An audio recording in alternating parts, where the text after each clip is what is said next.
Meus amados irmãos, nós que ficaremos dentro do salão de culto, Epístola de Paulo aos Filipenses, capítulo de número 3, faremos a leitura dos versículos de número 10 e 11. Filipenses, capítulo de número 3, versículos 10 e 11. Este é o texto base da exposição na noite de hoje, texto pelo qual a partir do qual nós conversaremos pelos próximos 30 a 40 minutos. Filipenses capítulo 3, versículos 10 e 11. Assim nos diz a palavra do nosso Deus. Para o conhecer e o poder da sua ressurreição e a comunhão dos seus sofrimentos, conformando-me com ele na sua morte, para de algum modo alcançar a ressurreição dentre os mortos. Que Deus nos abençoe, que Deus continue nos despertando para aquilo que verdadeiramente é importante nesta esfera de existência. Meus amados irmãos, na medida em que eu e você adentrarmos ao texto em questão, precisaremos ter em mente alguns objetivos centrais. Algumas verdades centrais desse texto precisam permear a nossa alma e nos moldar de dentro para fora. Eu e você somos conclamados pelo Evangelho a não vivermos uma religião mórbida, cinzenta, sem frutos, sem vida.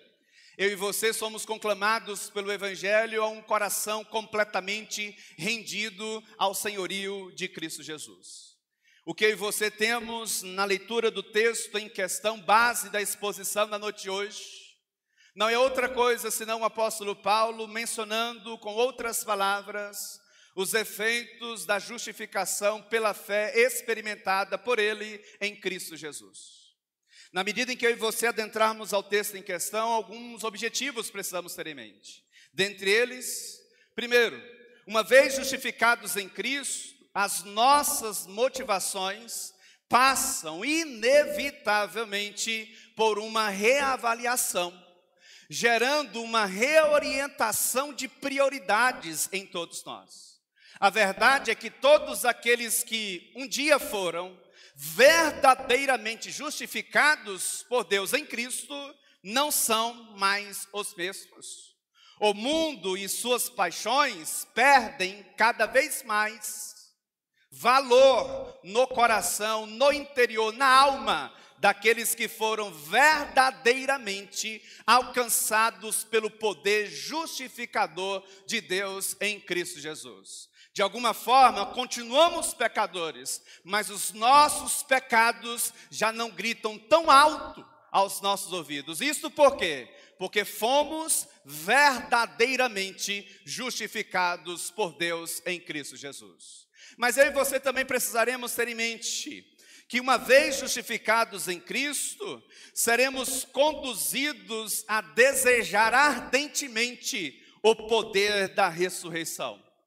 O poder do amor de Deus que se mostrou na morte de Cristo, este mesmo poder também se mostra na ressurreição de Cristo Jesus.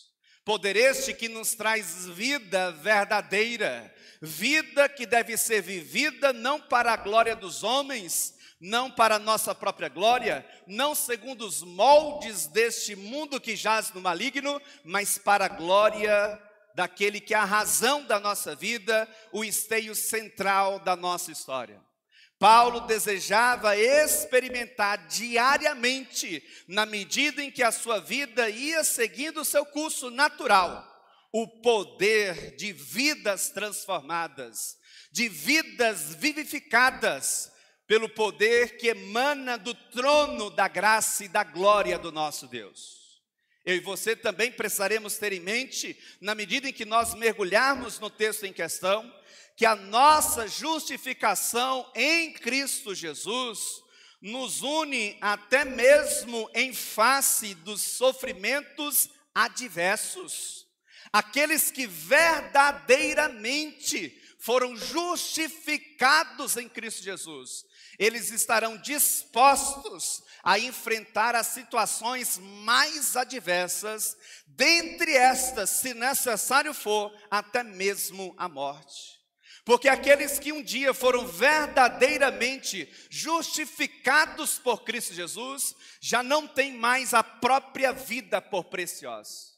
Agora o coração, a alma, a mente voltam-se inteiramente, totalmente para a glória, para o engrandecimento, para a exaltação de Cristo Jesus. Aquele que experimentou da morte, mas não permaneceu morto, estabelecendo assim, portanto, um caminho pelo qual eu e você certamente um dia seguiremos. Percebamos, portanto, que o apóstolo Paulo continua a nos falar sobre justificação. O ato de Deus em perdoar os nossos pecados, o ato de Deus em também nos declarar justos. Deus do alto do seu trono sublime, ao olhar para todos nós, e os seus olhos estão sempre sobre o seu povo, sobre o mundo como um todo, sobre aqueles que estão em Cristo Jesus, ao sangue remidor de Cristo. Logo, inevitavelmente, estes não estão mais debaixo da ira justa de Deus. Estes foram justificados, seus pecados foram perdoados, e eles foram declarados justos, santos, diante do olhar soberano deste Deus. No domingo passado, nós vimos um tema específico acerca deste assunto. Justificação, um ato proveniente de Deus em Cristo, acreditado a nós pela fé. 3 verdades centrais foram destacadas naquele último domingo. A primeira delas, a justificação não é proveniente de méritos humanos.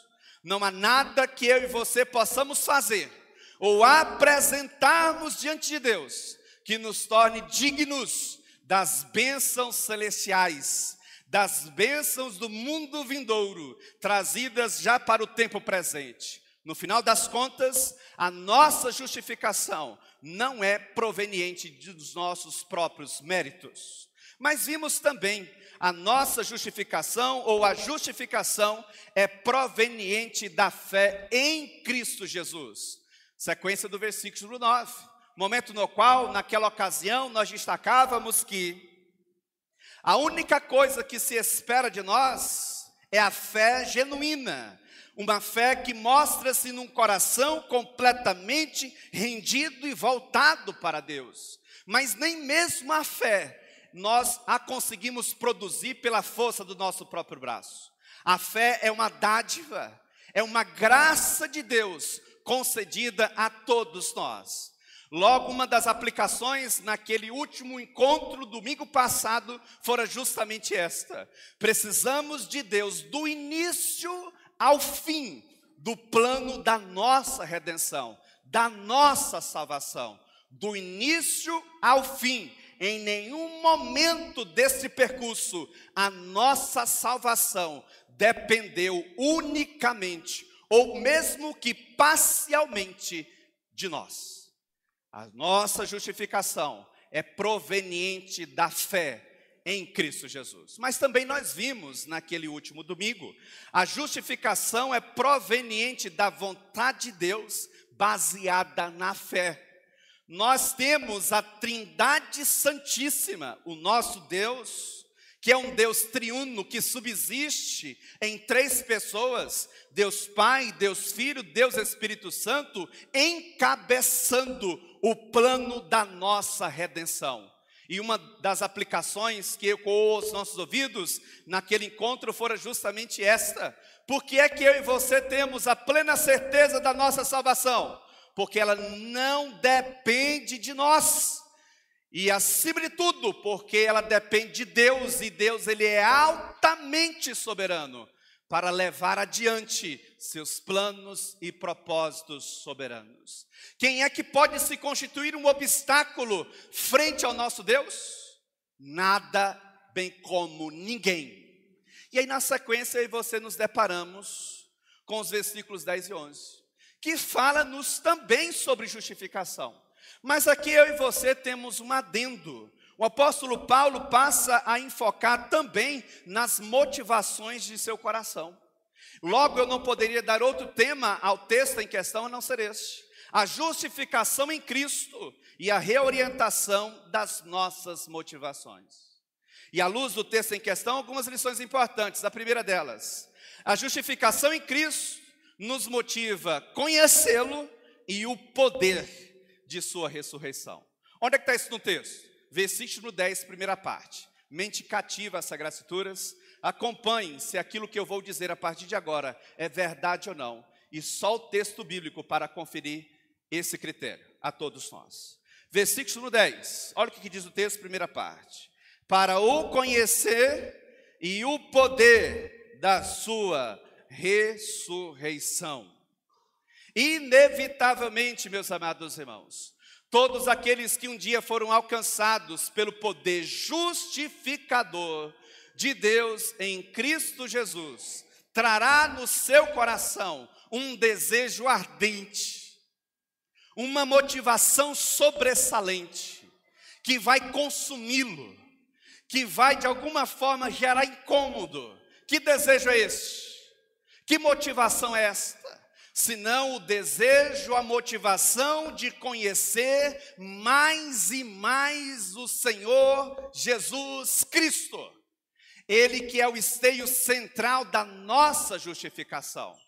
Vimos nas exposições anteriores que Deus, no exercício de sua benevolência, de sua graça, de sua misericórdia, acredita a nós a justiça de Cristo Jesus.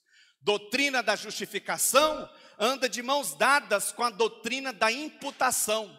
Quando nós falamos de amputação, nós estamos falando de cortar, de retirar. Quando nós falamos de imputação, nós estamos falando de colocar sobre, creditar em conta tal, X ou alguma coisa do tipo.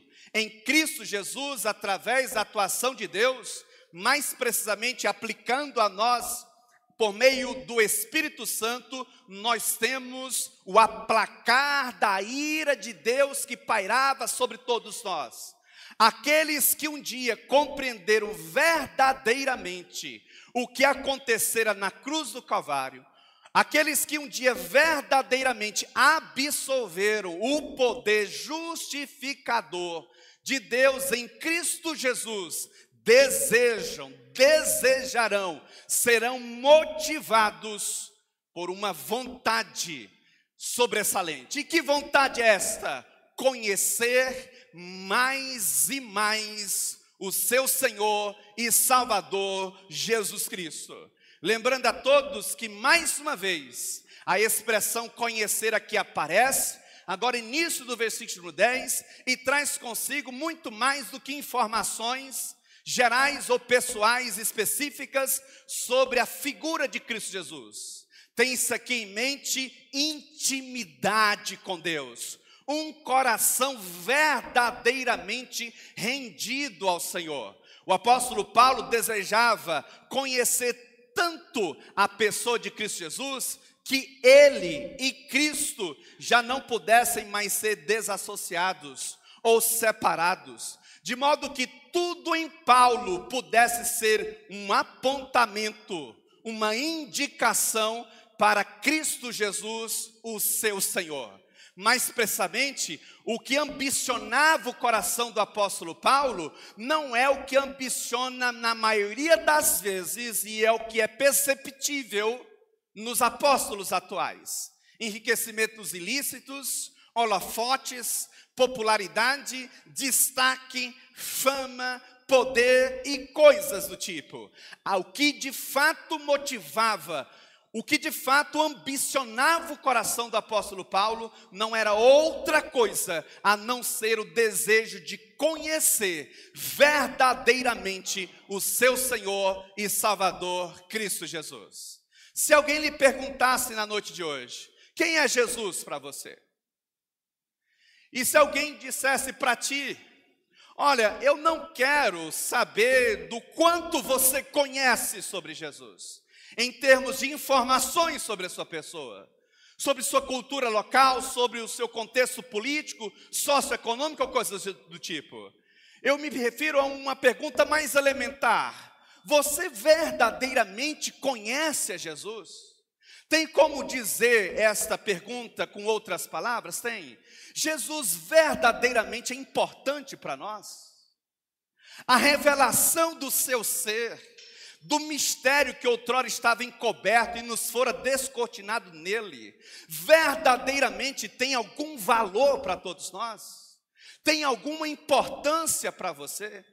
As obras das nossas mãos, o trilhar dos nossos passos, denunciam o quanto nós conhecemos verdadeiramente de Cristo Jesus. Se Jesus age em mim, e o mesmo Jesus que age em mim, age em você, não há espaço entre nós para desuniões, facções, divisões ou discórdias. Por que não?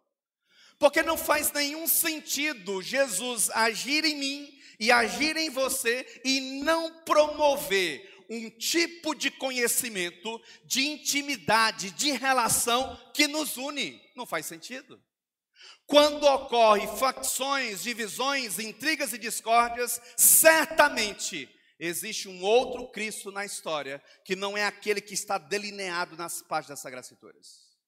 Logo, me permita fazer um outro tipo de questionamento. Que Jesus é o teu Jesus? Que Cristo você serve? Existem muitos Messias, existem muitos Cristos, mas só um é verdadeiro. O que é interessante na altura do versículo 10 em diante, é que o apóstolo Paulo vai trazer especificações do alcance desse conhecimento.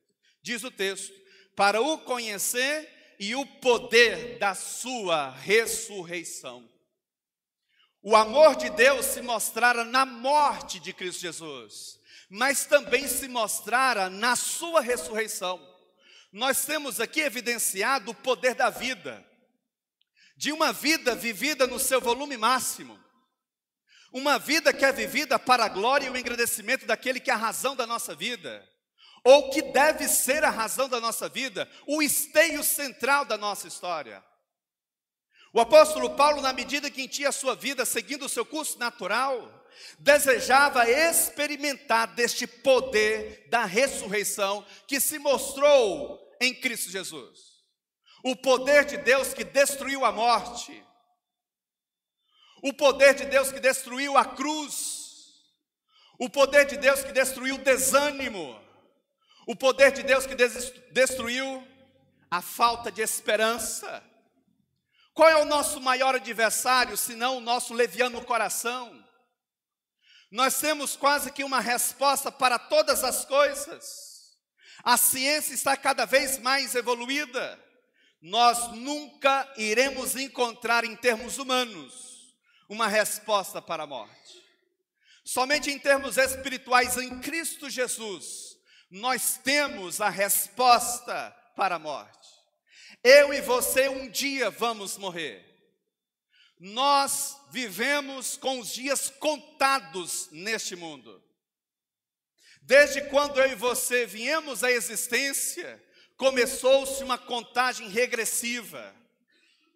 Agora, nesse exato momento, nós estamos mais perto da nossa partida para a eternidade do que quando nós começamos este culto. O apóstolo Paulo está convencido de que ele deseja, e o que de fato motiva o seu coração é experimentar desse poder da ressurreição em sua vida diária, ressuscitando dentro de si o que é bom, ressuscitando dentro de si aquilo que glorifica a Deus, e que se perdera na multidão dos seus pecados, que fora silenciado na multidão dos seus pecados. Mais precisamente também nós temos aqui a ideia de uma ressurreição de vidas transformadas. Lembremos-nos de que todos aqueles que estão fora de Cristo, eles estão mortos nos seus delitos e pecados, Efésios capítulo 2, versos 1 e 2. O apóstolo Paulo, na medida em que tocava seu ministério, desejava experimentar ver, visualizar vidas sendo transformadas, lares sendo restituídos, famílias sendo reconstituídas. Meus amados irmãos, a pergunta que ecoa e não quer calar aos nossos ouvidos: o que é que nos motiva? O que é que motiva você? Cuidado para você não colocar demasiadamente o seu coração nas coisas deste mundo. Tudo aqui passa e passa muito rápido. O que de fato motivava o coração do apóstolo Paulo, a sua ambição sobressalente, era conhecer mais e mais a Cristo Jesus e o poder da sua ressurreição. O que é que motiva você? O que é que te faz acordar de manhã e dormir tarde? O que é que te motiva? O que é que te impulsiona? Por que é que você está aqui nessa noite? Segunda importante verdade para todos nós na noite de hoje: a justificação em Cristo nos motiva a conhecê-lo e a participar de seu sofrimento. Onde é que está isso no texto? Segunda parte do versículo 10. Mente cativa as Sagradas Escrituras, para o conhecer e o poder da sua ressurreição e a comunhão dos seus sofrimentos, conformando-me com ele na sua morte. Interessante, por quê? Porque esse discurso paulino destoa do discurso que é presente, gritante nos púlpitos da igreja brasileira. Você sabe qual que é uma das verdadeiras marcas de um verdadeiro cristão? O sofrimento, a dificuldade, a luta, a escassez. Perceba que isso destoa daquilo que é pregado nos púlpitos da igreja brasileira. Nos dias atuais se apresenta um evangelho de bênçãos, prosperidades, paz, sucesso, êxito terreno, conquistas terrenas. Mas quando eu e você nos voltamos para as Sagradas Escrituras, a característica marcante de todo verdadeiro cristão é o sofrimento. E o apóstolo Paulo está aqui a dizer: eu abandonei tudo aquilo que eu considerava religião, eu abandonei tudo aquilo que eu considerava meus méritos próprios, para conhecer mais e mais o meu Senhor e Salvador Jesus Cristo, o poder da sua ressurreição, mas também desfrutar da comunhão com Ele, até mesmo, se necessário fosse, no sofrimento. E aqui é interessante, por quê? Porque o apóstolo Paulo, quando escreve essas palavras, estava debaixo de profunda angústia, estava debaixo de profundo sofrimento. Ele estava preso, acorrentado a um soldado romano, sem nenhuma perspectiva de ser solto. O seu martírio batia a porta, a sua morte batia a porta. É nesse contexto que ele diz: eu abandonei aquilo que eu julgava como sendo mais precioso em termos humanos, para alcançar, conquistar, ganhar aquilo que o ouro e a prata desta terra não podem comprar. A minha intimidade com Deus, a minha vida com aquele que é nada mais, nada menos, o grande Criador de todas as coisas, bem como o sustentador de todas as coisas.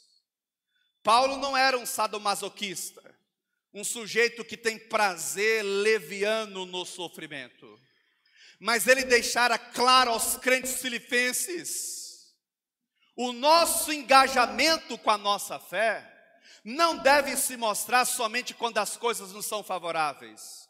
O nosso engajamento com a nossa fé deve se mostrar inclusive em situações adversas. E o apóstolo Paulo amarra esse primeiro bloco de argumentos, ressaltando na parte final do versículo 10, conformando-me com ele na sua morte. A grande pergunta que surge é: verdadeiramente nós estamos dispostos a trilhar os caminhos do evangelho, mesmo em face dos sofrimentos mais adversos? Será que verdadeiramente nós estamos dispostos a sustentar a nossa fé, mesmo em face da morte, Meus amados irmãos, por tão pouco nós negociamos a nossa fé.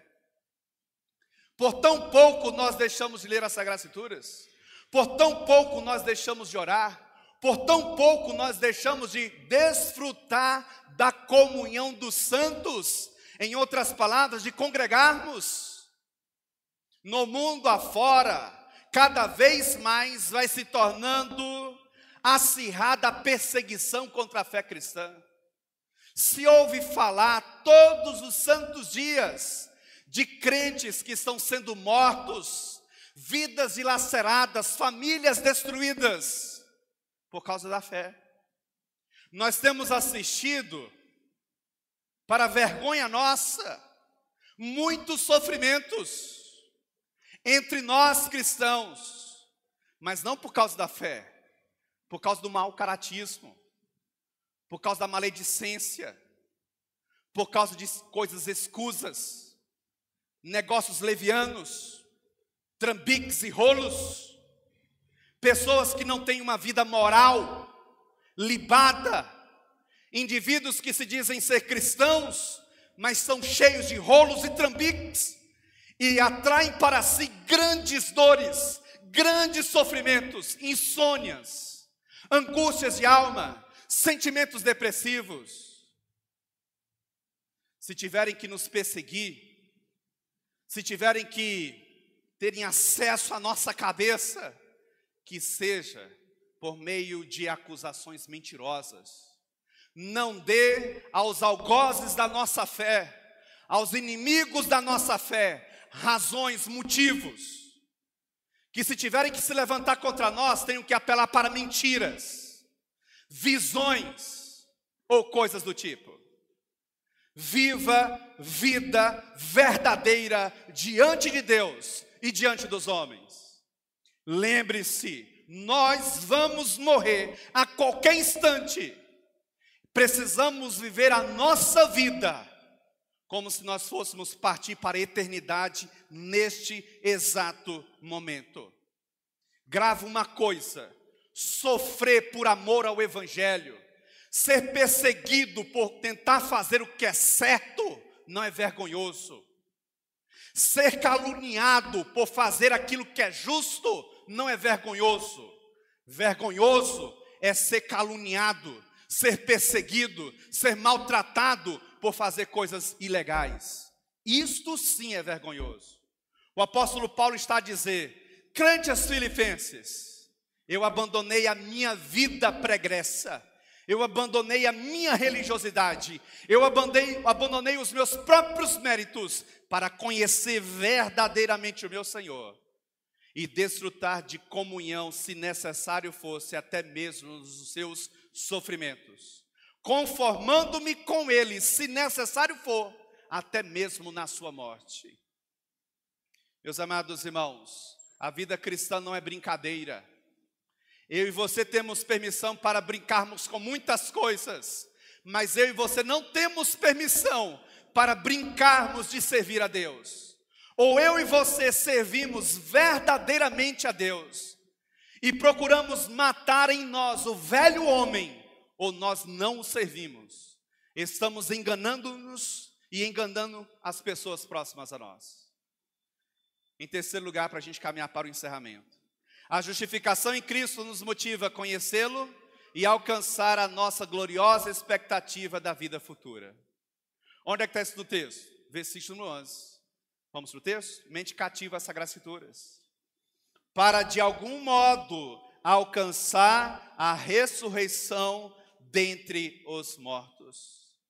Para nós, meus amados irmãos, a morte não é o fim. Na verdade, para nós que somos cristãos, a morte significa apenas uma passagem de uma esfera de existência para uma outra. Lembrando a todos que não somente aqueles que serviram a Deus em vida, nesta esfera de existência, vão ressuscitar, mas também aqueles que não serviram a Deus nesta esfera de existência, também vão ressuscitar. Os primeiros ressuscitarão para desfrutar de Deus em amor, em bondade, em misericórdia, as benesses celestiais. E o segundo grupo vai ressuscitar também. Quem faz parte do segundo grupo? Aqueles que não viveram para Deus nessa esfera de existência. Eles vão ressuscitar, e vão ressuscitar também para Deus, mas não para o Deus de amor, de bondade, de graça, de misericórdia, mas para o Deus de ira, justiça. E terrível coisa é cair nas mãos do único e verdadeiro Deus quando Ele está irado. Quem é que pode frear a ira de Deus? Quem é que pode dizer a Ele, não faça? Quem é que pode ousar se colocar no seu caminho como um obstáculo? Meus amados irmãos, nós temos em Deus, através de Cristo, por meio da aplicação do Espírito Santo em nós, a nossa regeneração, o implantar de vida onde havia morte, mas nós também temos a nossa transformação escatológica. Em outras palavras, a nossa salvação no dia de amanhã. Eu e você já somos salvos, mas ainda não. Como assim ainda não? Porque nós ainda estamos aqui. Jesus Cristo não voltou ao seu segundo advento para concretizar o plano da redenção. Então a nossa salvação, dentro do campo da teologia bíblica, ela se constitui nos seguintes termos: o já e o ainda não. Nós já somos salvos, mas ainda não. Todo dia nós estamos sendo salvos. E você sabe o que é o mais interessante? Nem a morte, nem a vida, nem anjos, nem principados, nem as coisas do presente, nem do porvir, poderão nos separar do amor de Deus, revelado em Cristo Jesus. Esta é a certeza que motiva o nosso coração. Entre a nossa regeneração, o ato de Deus descortinar de nós a vida que estava escondida em Cristo, e a nossa salvação futura no dia de amanhã, existe o tempo de agora. E nesse tempo que nós chamamos agora, hoje, nós temos a carreira cristã, parafraseando aqui o comentarista Dr. Russell Shedd. E aí a grande pergunta que não quer calar é justamente esta: o que você está fazendo da sua vida? O que você está fazendo da sua família? O que você está fazendo da sua história? Não vale a pena. Se você não gravou nada do que eu disse nesses quase 40 minutos, por favor, grava pelo menos isto. Não vale a pena gastar a sua vida, se consumir com as coisas que são mundanas, terrenas, fúteis e banais, tudo aqui passa e está passando muito rápido. Meus amados irmãos, nós já estamos na altura do mês de outubro. Parece que foi ontem que começamos o mês de setembro, e já se foi setembro, nunca mais voltará o mês de setembro. Daqui a pouco já é Natal. Eu tenho passado pelas ruas da cidade e algumas lojas já começam a se organizar para as festas natalinas. Parece que foi ontem o Natal de 2024. Já vai se completando um ano.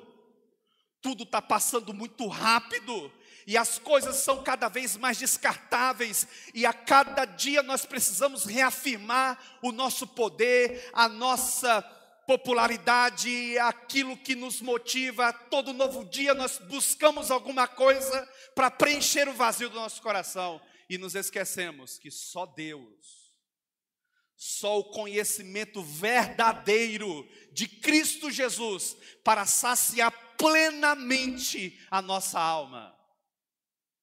Eu e você, meus amados irmãos, não temos escolha. Para onde nós estamos indo? O apóstolo Paulo tinha como motivação conhecer a Cristo Jesus e alcançar a gloriosa expectativa da vida futura. E o que é interessante, já estou caminhando para o encerramento, o apóstolo Paulo coloca aqui, no texto original grego, numa condicional.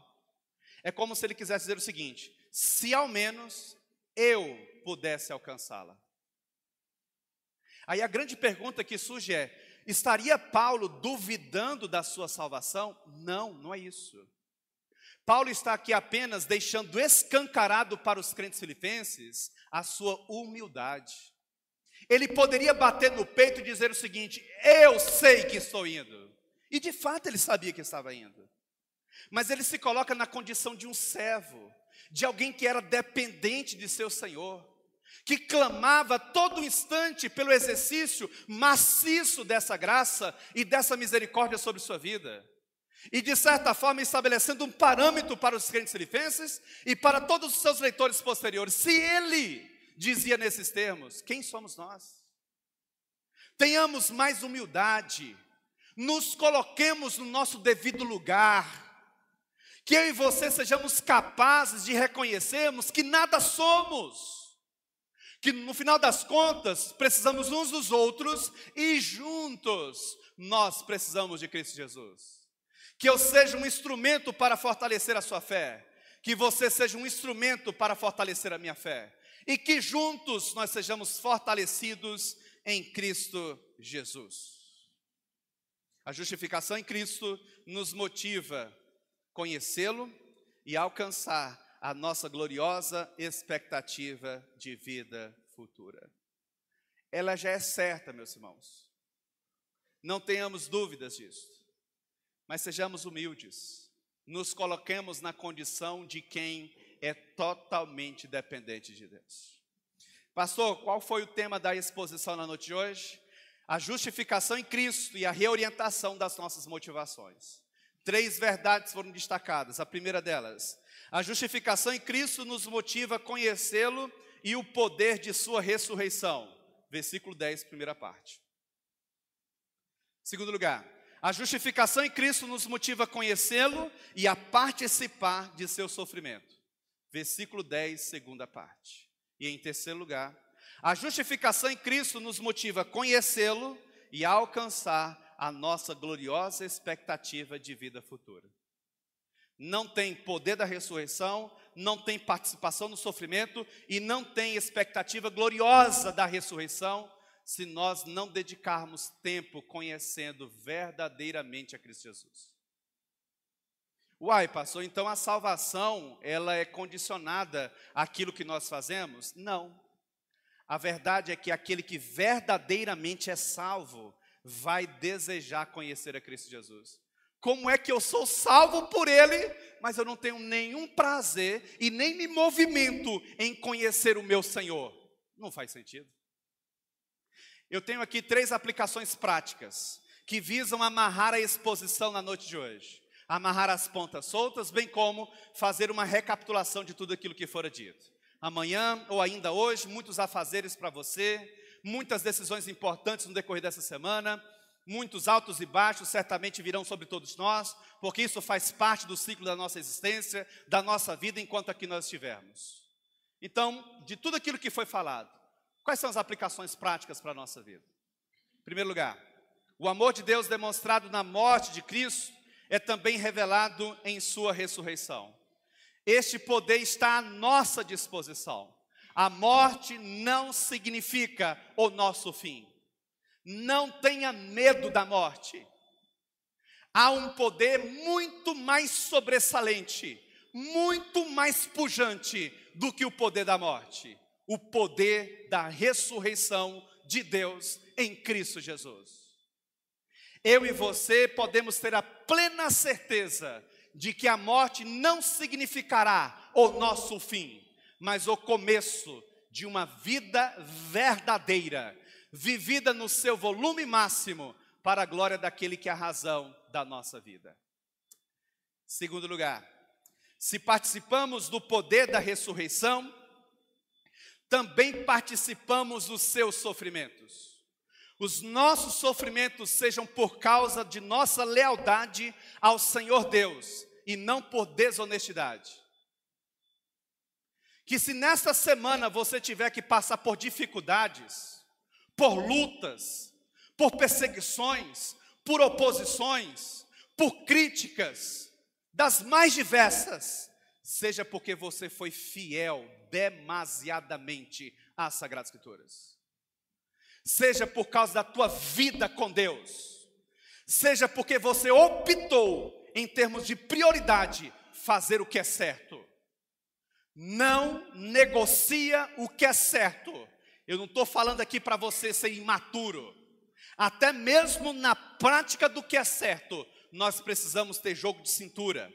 Nós precisamos pedir a Deus discernimento, sabedoria. Porque mesmo estando certos, haverá determinadas circunstâncias que nós vamos precisar recuar 2 passos. Para que a gente não perca a situação. E recuar não significa barganhar o que é certo, mas simplesmente esperar o momento apropriado para agir. Logo, se eu posso aqui trazer um complemento a esta segunda aplicação, haja e reaja sempre à luz das Sagradas Escrituras. Porque se alguém vier falar qualquer coisa, você tem o texto bíblico para te respaldar. Não, as Sagradas Escrituras me diz que eu devo fazer isso. Não, as Sagradas Escrituras me diz que eu posso falar desse jeito. Não, as Sagradas Escrituras me diz que eu posso reagir dessa forma.